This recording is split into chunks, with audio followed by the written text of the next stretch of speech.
Today we're going to be taking a look at the best hitches available for the 2007 Volvo XC90.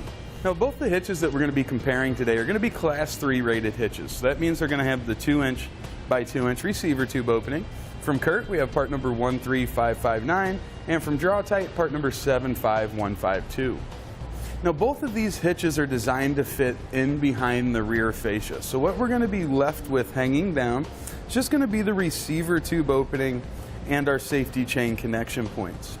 Now the receiver tube openings are slightly different. You'll see the Curt's going to have the flush style reinforcement collar, where the Draw-Tite's, it's going to be a little bit more rounded. Also the safety chain connection points are different. You can see on our Draw-Tite we've got the rolled steel style safety chain connection point with plenty of room to get whatever size chain connected we might want to.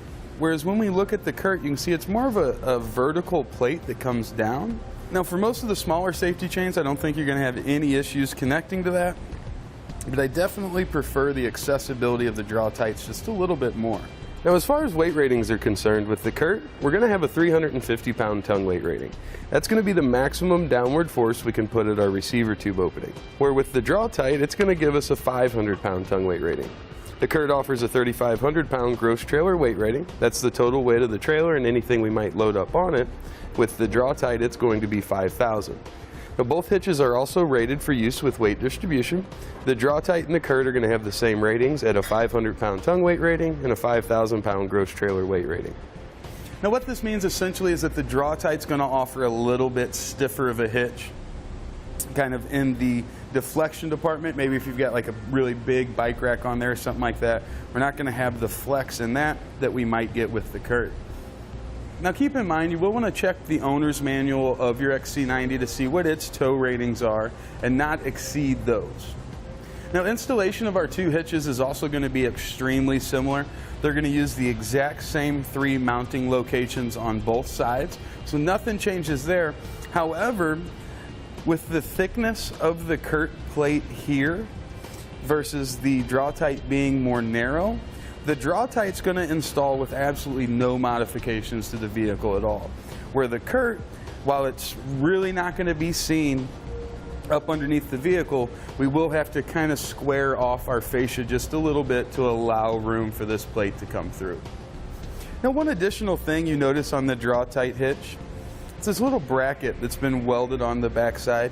This is made to accept wiring, whether you're doing 4-pole wiring, maybe you want a 7-pole round plug. The pre-drilled holes are going to allow you to attach brackets to them to secure that wiring. But something you want to keep in mind, in most general applications, the wiring is designed to stay in the back hatch of the XC90. So you'll have to pull up your tire tools and use the small grommet below it to run that plug outside of the vehicle if you choose to. Now here's a good look at one of our hitches installed. This happens to be the Draw-Tite, just so you have an idea. Main differences are going to be with the Curt, we're not going to have this, and we'll have that more flush reinforcement collar. Have more of a plate back here for our safety chain connection points. Now the reason we're down here is just to talk about measurements slightly. The Draw-Tite hitch from the inside top edge of the receiver tube opening here to the ground is going to give us the most ground clearance out there at 15 inches. The Curt is going to be about 3/4 of an inch lower. So the bottom of this is also going to be about 3/4 of an inch lower. It's plenty of ground clearance. I don't think it's going to be that big of an issue for you. The other measurement I want to talk about is the center of the hitch pin hole here to the outermost edge of our bumper. With the Draw-Tite hitch, we're looking at about 6 inches. With the Curt hitch, we're going to bring that out about 1 3/4 inches. It's going to be about 4 1/4 inches. Now that's going to help out a lot when it comes to having space between like a folding cargo carrier maybe, or a folding style platform bike rack that folds up against the rear of the vehicle. That 1 3/4 inches can make a pretty big difference there in giving you the room you need to actually use it and be able to fold it up or not. Now let's do a quick summary to kind of firm up some of this information.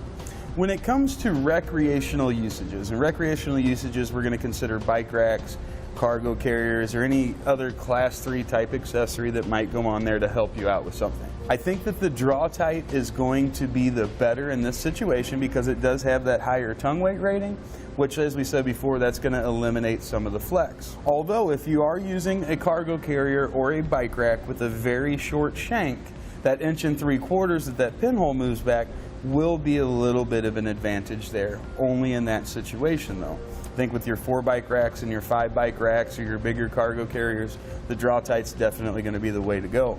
Now when it comes to towing applications, if you're regularly going to be using the hitch for towing, again, we're going to go with the Draw-Tite. It just has the higher weight rating, the higher trailer weight rating. It means it's going to be stiffer and a little bit more sturdy, but it also has that bracket for attaching our wiring. And if you're regularly going to be towing a trailer, it's nice to have the wiring on the outside of the vehicle rather than having to fish it out of the back hatch. The last thing we'll look at is going to be the ease of installation. Now, while both hitches are going to go in almost identically to one another, the Curt does require a small fascia cut, again giving the Draw-Tite the advantage. That's going to complete our look at the best hitches available for the Volvo XC90. We hope you find this information helpful in selecting the hitch that's going to be right. Thanks for watching. Click the link in our description below to shop, learn more, or visit us at etrailer.com and leave a comment if you have any questions.